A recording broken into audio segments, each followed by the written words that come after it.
Well, returning now to the issue of gay rights in Africa, many countries in Africa criminalize homosexuality. Nigeria recently enacted such a law, and Uganda is close to doing the same. The country's president recently rejected a bill passed by parliament saying it passed illegally and that he wanted more information. However, he has described homosexuals as abnormal people, and this has angered Ugandan activists.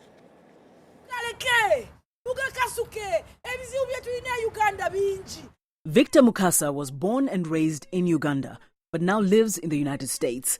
He says he's proud of his country, his language, Luganda, which he's speaking, but not the fact that his fellow citizens judge him because he's transgender. Born a female, I present and I identify as the opposite sex, as the opposite gender, man. He says his life as a lesbian in Uganda was hell, and that's why he left. That was the beginning of people rejecting me at home, the neighborhoods, schools, everywhere. Respect the rights of LGBT people in Uganda. Val KALENDE, also Ugandan, says revealing she was lesbian cost her her job as a journalist. She too left. I made that choice to stand out and speak out, and the consequences have been tough. But I'm not hopeless about our struggle. MUKASA and KALENDE fear that things will only get worse for their fellow lesbian, gay, bisexual and transgender persons, or LGBT, from Africa if the proposed anti-gay bill in Uganda becomes law. They formed the KUCHU Diaspora Alliance to pressure Ugandan President Yoweri Museveni to reject it through an open letter they sent him in January and the protest they held outside the Ugandan embassy in Washington Tuesday.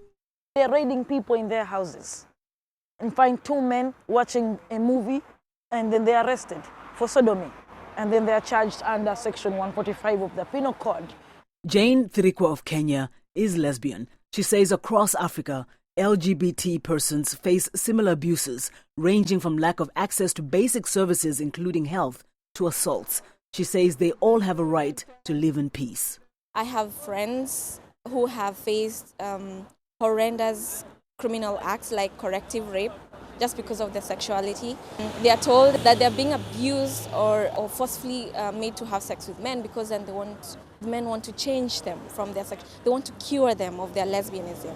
Despite labeling them abnormal, some here hope President Museveni will not sign the bill, given his recent rejection of its latest form and the fact that he tasked scientists to research the cause of homosexuality to prove or disprove if it's natural. We believe that the president is starting to become curious about LGBT rights. He wants to know. I think maybe he has a genuine need for this information, and we want to be part of that process. We want to have a dialogue with him.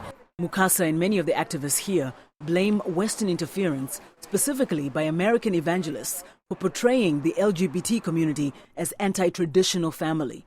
The message they came with about protection of the family from these predators, the homosexuals, who keep sodomizing your children, who keep raping your children and recruiting other younger people into homosexuality. We just spoke to our members of parliament, not to listen to US conservative evangelicals who are going into African countries and preaching hate. But opposition to same-sex relations across Africa is strong, labeled by many as a Western import adopted by choice and un-African. After Uganda's parliament passed the bill in December, many embraced the new law. We have values as Africans. Secondly, we know that humanly we are supposed to procreate in the normal way.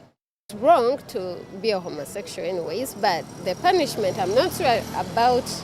My moral upbringing sees this as like anybody else, as a deviant kind of behavior out of what I think is normal.